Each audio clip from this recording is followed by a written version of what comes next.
लाहिड़ी महाशय और महाअवतार बाबा जी का ये वृतांत मैंने परमहंस योगानंद जी की पुस्तक से लिया है। लाहिड़ी महाशय के बाबा जी के साथ पहली भेंट एक रोमांच कहानी है।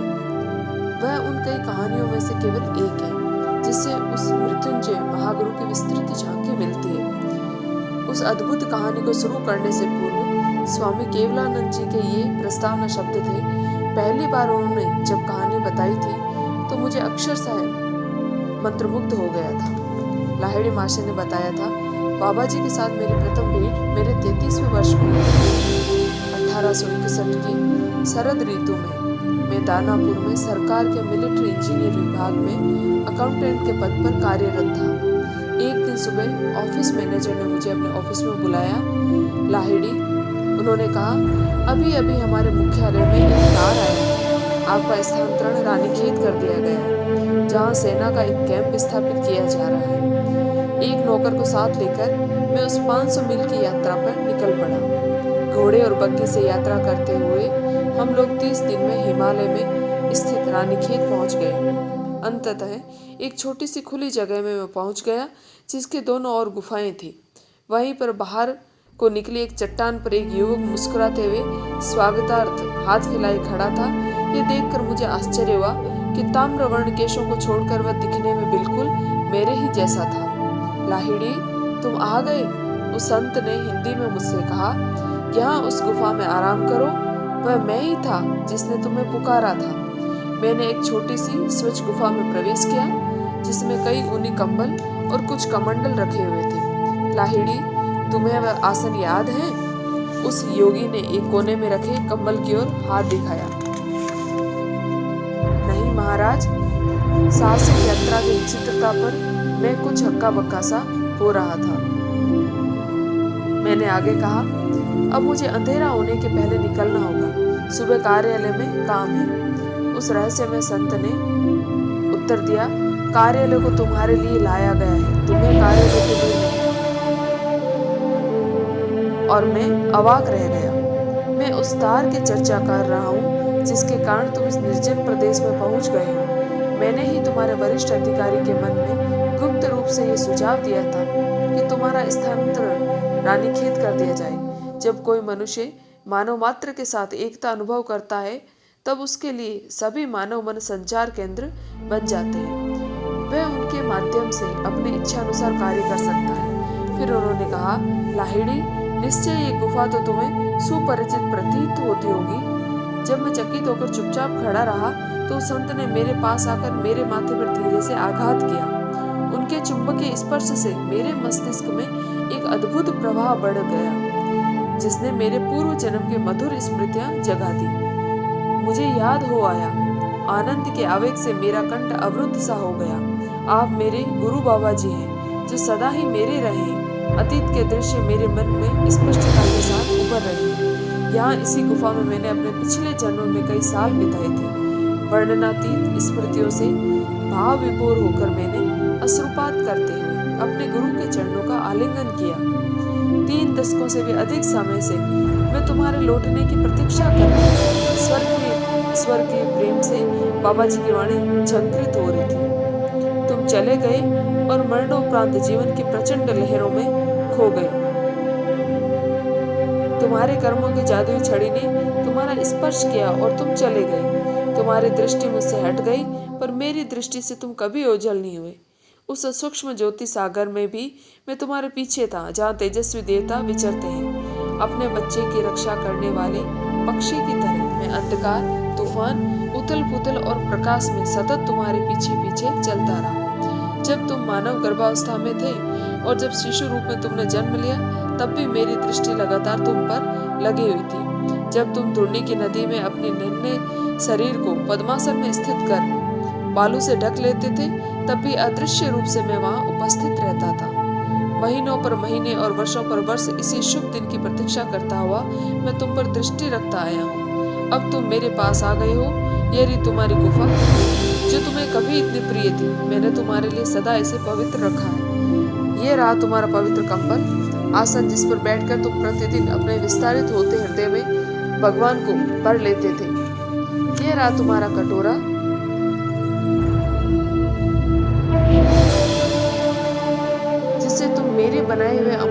पान करते थे। देखो, इस पीतल के कटोरे को मैंने कैसा चमका कर रखा है, ताकि किसी दिन फिर से तुम इसका उपयोग कर सको।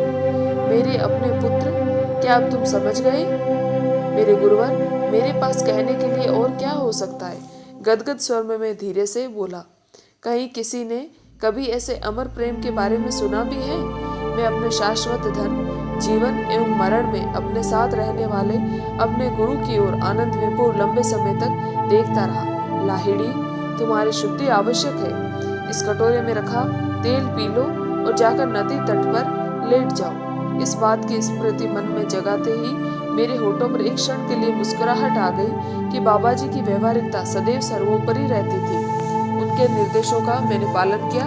हिमालय की अति ठंडी गहरी रात होनी शुरू हो गई थी, फिर भी मेरे भीतर एक सुखद उष्णता फैल रही थी। मुझे आश्चर्य हुआ, क्या उस अज्ञात तेल में दिव्य उष्णता का कोई गुण था?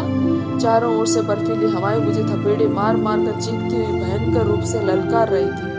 पथरीले किनारे पर सीधे लेटे मेरे शरीर में गगास नदी की लहरें बार बार टकराने लगी। आसपास बागों की गर्जना सुनाई दे रही थी, पर मेरा हृदय भय से पूर्ण मुक्त था। मुझ में उत्पन्न होती जा रही नवजात शक्ति मुझे अभेद्य सुरक्षा के प्रति आश्वस्त कर रही थी। कई घंटे बड़ी तेजी से बीत गए। गत जन्म की अस्पष्ट यादें अपने गुरु के साथ पुनर्मिलन को मेरे वर्तमान उज्जवल विचारों में घुल मिलने लगी। एकांत में पड़े पड़े चल रही मेरी विचारधारा किसी के निकट आने की आहट से भंग हो गई। अंधेरे में एक आदमी के हाथ ने मुझे खड़ा होने में सहायता दी और कुछ सूखे वस्त्र दिए। आओ बंधु, उस आदमी ने कहा, गुरुदेव तुम्हारी प्रतीक्षा कर रहे हैं। वह जंगल में मुझे रास्ता दिखाता हुआ मेरे आगे आगे चलने लगा। जब हम अपने रास्ते के एक मोड़ पर पहुंचे, तब अचानक दूर दिखाई देने वाले एक स्थित प्रकाश से रात में उजाला हो गया। क्या सूर्योदय हो रहा है? मैंने पूछा। पूरी रात तो अवश्य ही नहीं गुजरी होगी, आधी रात का समय है। मेरा मार्गदर्शक बिल्कुल हंसी हंसते हुए बोला, वहां दूर से जो प्रकाश दिख रहा है वह एक स्वर्ण महल की आभा है, जिसका सृजन अद्वितीय महागुरु बाबा जी ने आज रात किया है। सुदूर अतीत में कभी तुमने महल के सौंदर्य का आनंद लेने की इच्छा व्यक्त की थी। तुम्हारे गुरुदेव आज तुम्हारी वह इच्छा पूर्ण करके तुम्हें अपने कर्मों के अंतिम बंधन से मुक्त कर रहे हैं। फिर उसने कहा, वह भव्य महल आज रात तुम्हारी क्रिया योग दीक्षा का साक्षी बनेगा। यहाँ के तुम्हारे सब भाई तुम्हारे वनवास की समाप्ति पर आनंद मनाते हुए तुम्हारा स्वागत कर रहे। देखो, हमारे समक्ष देदीप्यमान स्वर्ण का एक विशाल महल खड़ा था। अगणित रत्न उसमें जड़े थे। कला कौशल पूर्ण सुंदर उद्यानों के बीच खड़े उस महल का शांत जलाशयों में पड़ता प्रतिबिंब अद्भुत दृश्य प्रस्तुत कर रहा था।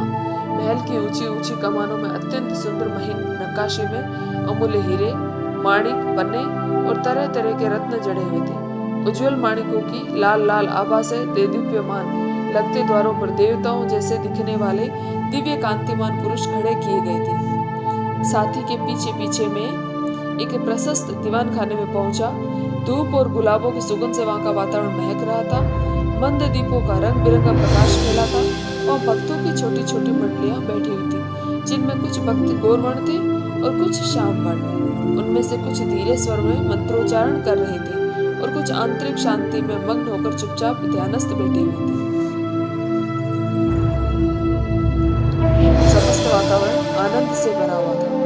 ये सब देखकर मेरे मुंह से कुछ आश्चर्योद्गार फूट पड़ी, जिन्हें सुनकर मेरे साथी ने सहानुभूतिपूर्ण मुस्कुराहट के साथ कहा, देख लो, अपनी आंखों को तृप्त कर लो, इस महल की कलाकृति की भव्यता का पूरा पूरा आनंद लो, क्योंकि केवल तुम्हारे सम्मान में ही इसका सृजन किया गया है।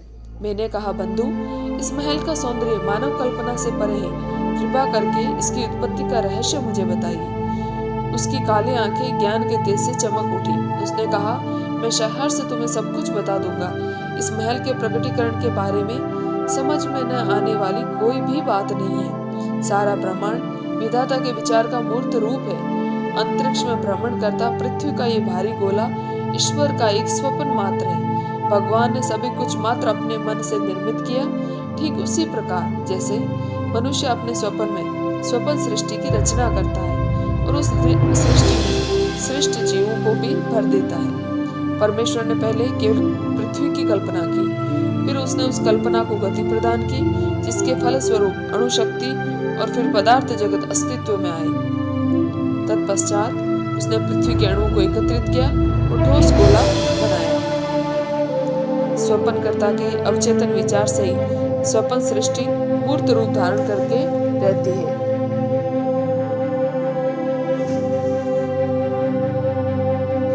ईश्वर की अनंत सर्वार्थ साधक इच्छा शक्ति के साथ एक होने के कारण बाबा जी मूलभूत अणु परमाणुओं को एकत्रित करके कोई भी आकार धारण करने की आज्ञा दे सकते हैं।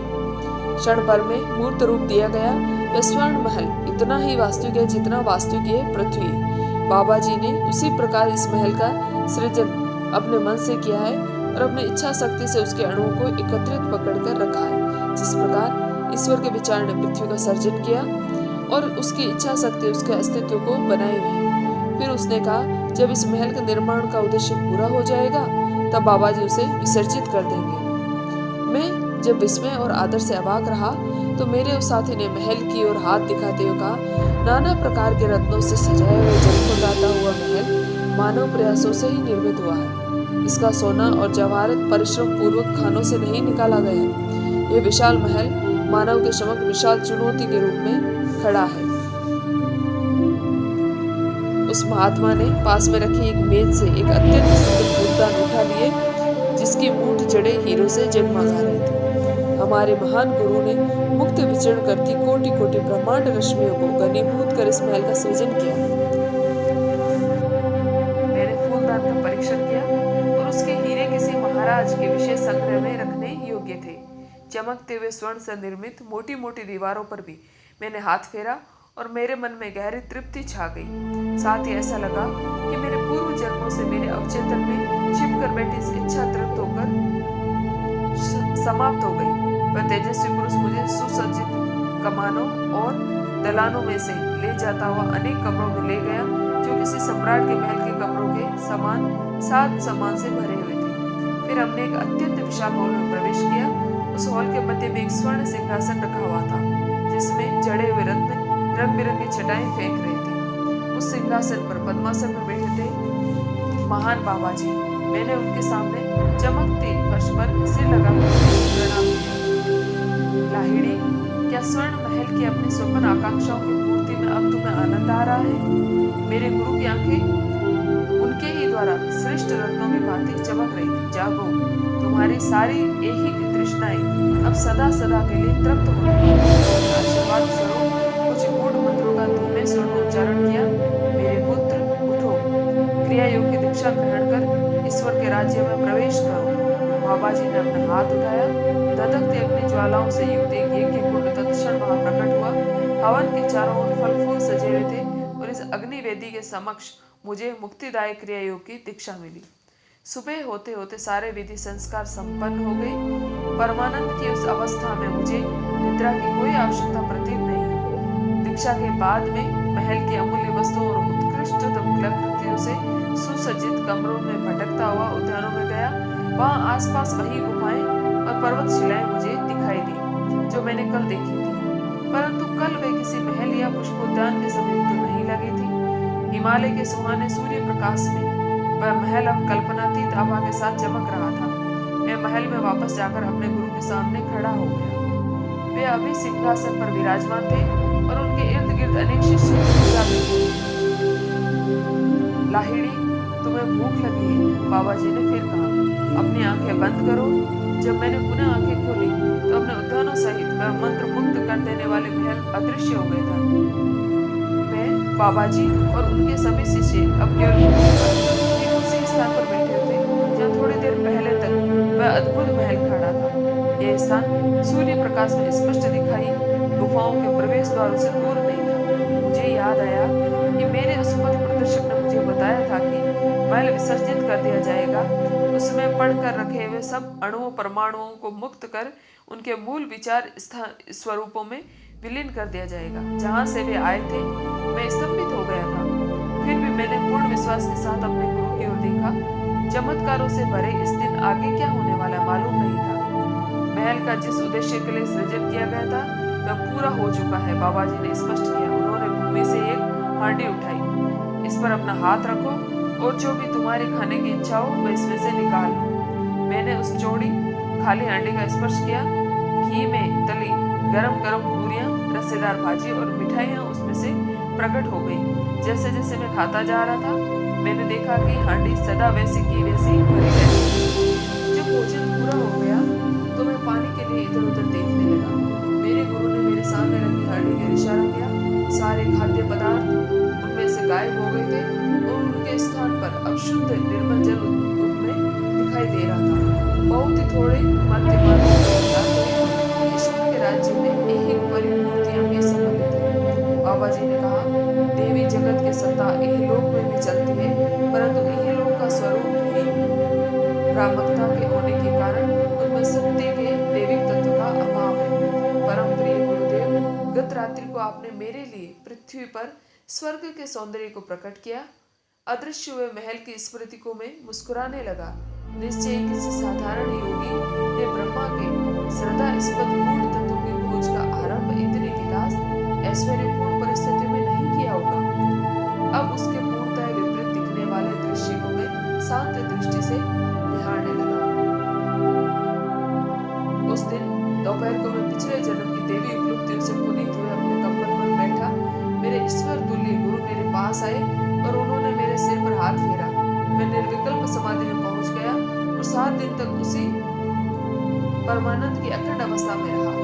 आत्मज्ञान के एक के बाद एक आने वाले स्तरों को पार करते हुए मैंने अंतिम अक्षय सत्य की अनुभूति कर ली। माया के सभी बंधन टूटकर गिर गए और मेरी आत्मा परमात्मा की वेदी पर पूर्ण रूप से प्रतिष्ठापित हो गई। 8वें दिन मैं अपने गुरु चरणों में लौट गया और मुझे इस पवित्र मन में सदा अपने पास रखने का उनसे अनुरोध करने लगा।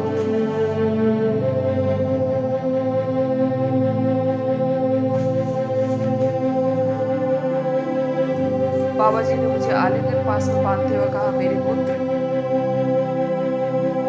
इस जन्म में तुम्हें जन साधारण की आंखों के सामने ही अपनी भूमिका निभानी है। इस जन्म से अनेक जन्मों में निर्जन प्रदेशों में तपस्या कर तुम धन्य हो चुके हो। अब तुम्हें मनुष्य के संसार में जाकर उनसे मिल जाना होगा। इस तथ्य के पीछे गहन उद्देश्य था। इस जन्म में तुम विवाह कर गृहस्थ बनने और परिवार एवं पारिवारिक उत्तरदायित्वों से घिर जाने से पहले मुझसे नहीं मिले। हिमालय में हमारी इस गुप्त मंडली में शामिल होने का विचार तुम्हें त्यागना ही पड़ेगा। तुम्हारा आदर्श गृहस्थ योगी का उदाहरण बनकर शहरों की भीड़ भाड़ के बीच रहने के लिए। वे आगे बोलते गए, व्याकुल नर नारियों का आर्तनाद महापुरुषों के कानों से टकराकर अनसुना नहीं हो गया। तुम्हें सच्चे जिज्ञासुओं के माध्यम से आध्यात्मिक दिलासा देने के लिए चुना गया है। पारिवारिक बंधनों और भारी सांसारिक कर्तव्यों से दबे लक्ष लक्ष लोगों और उनके समान एक ग्रस्त जीवन व्यतीत करने वालों को तुमसे नई हिम्मत मिलेगी। तुम्हारे लिए संसार को त्यागने की कोई आवश्यकता नहीं, क्योंकि आंतरिक स्तर पर तुमने पहले ही इससे प्रत्येक कर्म बंधन को तोड़ दिया है। इस संसार के न होते हुए भी तुम्हें उसी में रहना है। अभी कई वर्ष तक तुम्हें पूर्ण अंतःकरण रूप अपने पारिवारिक, व्यवसायिक, नागरिक और आध्यात्मिक कर्तव्यों को पूरा करना है। संसारी मनुष्य के रुक्ष हृदयों में एक नई मधुर दिव्य आशा का संचार करना है।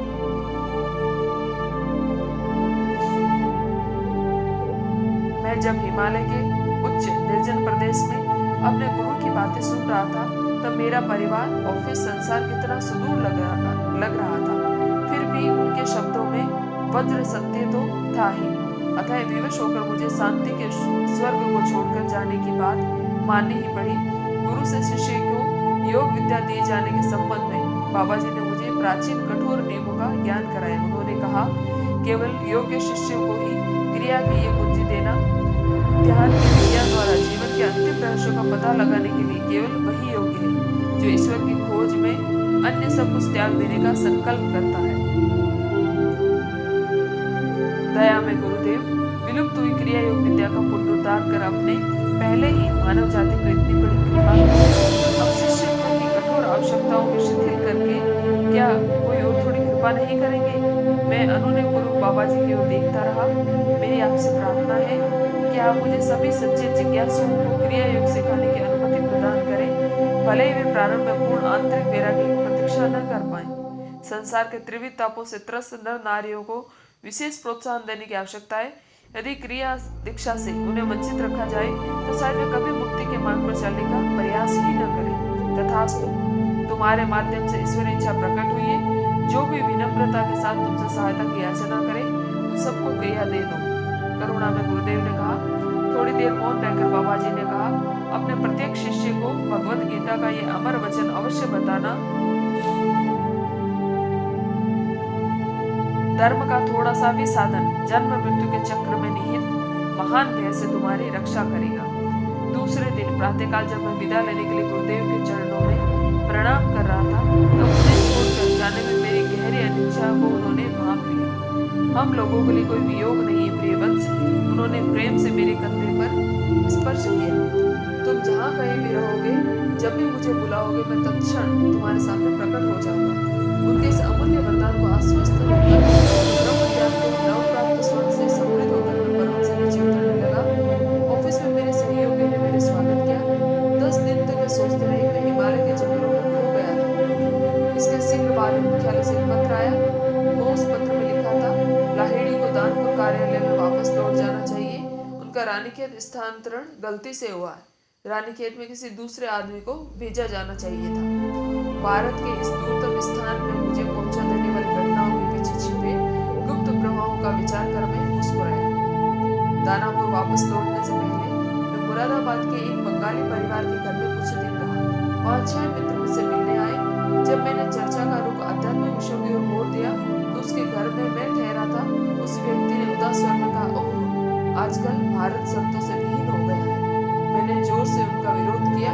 बाबू, अभी भी इस भूमि में महान संत विद्यमान है। आध्यात्मिक उत्साह के कारण हिमालय के अपने चमत्कारपूर्ण अनुभवों का वर्णन करने के उत्कट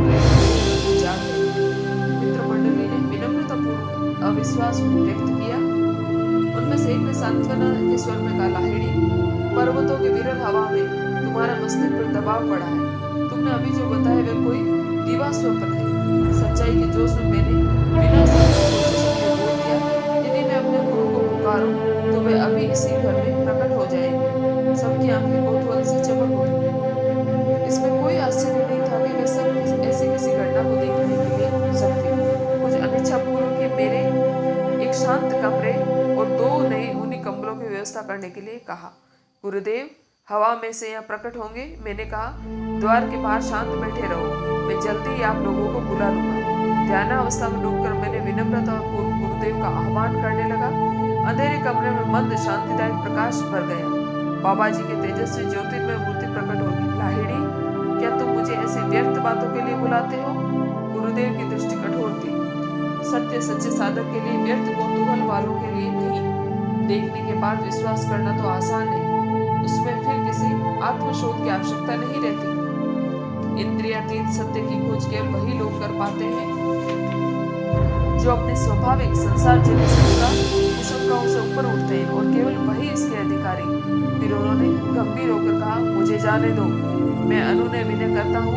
उनके चरणों में गिर पड़ा। मुझे गुरुदेव, अपनी गहरी भूल मेरी समझ में आ गई है। मैं उसके लिए आपसे क्षमा मांगता हूँ। इन आध्यात्मिक दृष्टि से अंतिम लोगों के हृदय में विश्वास जगाने के लिए मैंने आपको बुलाने का साहस किया। अब जब आप मेरी प्रार्थना पर कृपा कर यहाँ पधारे हैं तो कृपया मेरे मित्रों को आशीर्वाद दिए बिना चले मत जाइए। यह अविश्वासी भले ही हो, परंतु कम से कम मेरे अद्भुत कथन की जांच करने के लिए तो तैयार है। ठीक है, मैं थोड़ी देर रुक जाता हूँ। मैं नहीं चाहता तुम्हारे मित्रों के सामने तुम्हारी बात मिथ्या सिद्ध हो। बाबा जी का चेहरा तब नरम पड़ गया था, परंतु उन्होंने सौम्य स्वर में आगे कहा, इसके बाद मेरे पुत्र, मैं तभी आऊंगा जब तुम्हें मेरी आवश्यकता होगी।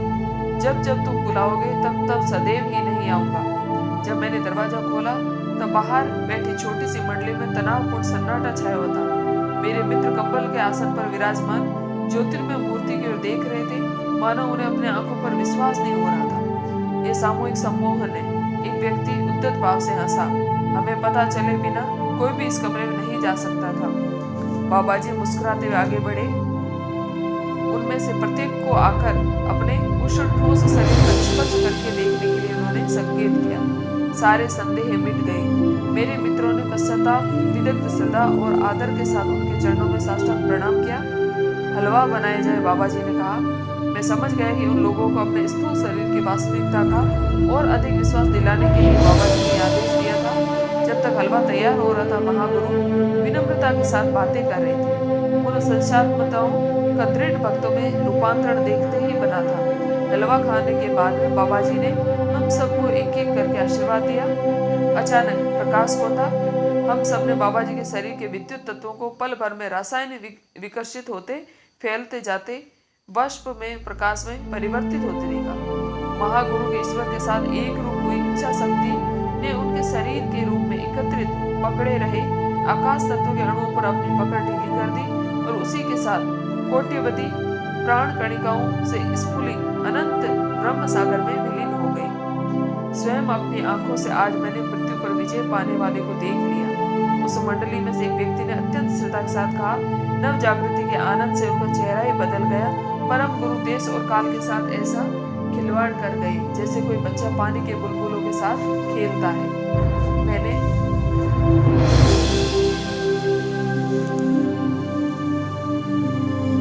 ऐसे पुरुष का दर्शन कर लिया है जिनके हाथ में स्वर्ग और पृथ्वी की कुंजियां हैं। लाहिड़ी माशे ने अंत में कहा था। इसके बाद शीघ्र ही मैं दानापुर चला गया। परम तत्व में दृढ़ता के साथ स्थिर होकर मैंने पुनः ग्रस्त के बहुविधि व्यवहारिक एवं पारिवारिक दायित्वों को स्वीकार कर लिया। लाहिड़ी माशे ने स्वामी केवलानंद जी और स्वामी श्री युक्तेश्वर जी को बाबा जी के साथ अपनी एक और भेंट की कहानी बताई थी। वह अवसर उन अनेक अवसरों में से एक था जब परम गुरु ने अपना वचन निभाया था कि मैं तभी आऊंगा जब तुम्हें मेरी आवश्यकता होगी। घटना स्थल था इलाहाबाद का कुंभ मेला। लाहिड़ी माशे ने अपने शिष्यों को बताया था। ऑफिस के थोड़े दिनों की छुट्टियों में मैं वहां गया था। कुंभ मेले में सम्मिलित होने के लिए दूर दूर से आए साधु सन्यासियों के बीच मैं घूम रहा था। तभी मेरी दृष्टि भस्म रमाए हाथ में भिक्षा पात्र लिए एक साधु पर पड़ी। तुरंत ही मेरे मन में विचार उठा कि वह साधु पाखंडी है जिसने वैराग्य के बाह्य चिन्ह तो धारण किए पर अनंतर में उन चिन्हों से संबंधित चारुता नहीं। इस साधु से आगे बढ़ ही रहा था कि मेरी विस्मित दृष्टि बाबा जी पर पड़ी। वे एक जटाधारी सन्यासी के आगे नतमस्तक थे। मैं इस सन्यासी का पद प्रक्षालन कर रहा हूँ और इसके बाद से इनके खाने पकाने के बर्तन मांजूंगा। बाबा जी मेरी ओर देखकर किसी नन्हे शिशु की तरह मुस्कुराए। मैं समझ गया कि वे मुझे सूचित कर रहे थे कि मैं कभी किसी की आलोचना न करूं, बल्कि सभी देह मंदिरों के समान रूप से वास करने वाले ईश्वर को देखूं। यह देह मंदिर चाहे उच्च व्यक्ति का हो या नीच व्यक्ति का। तत्पश्चात परम गुरु ने कहा, ज्ञानी अज्ञानी साधुओं की सेवा करके मैं उस सबसे बड़े सद्गुण को सीख रहा हूँ जो ईश्वर को अन्य सभी सद्गुणों से अधिक प्रिय और विनम्र है।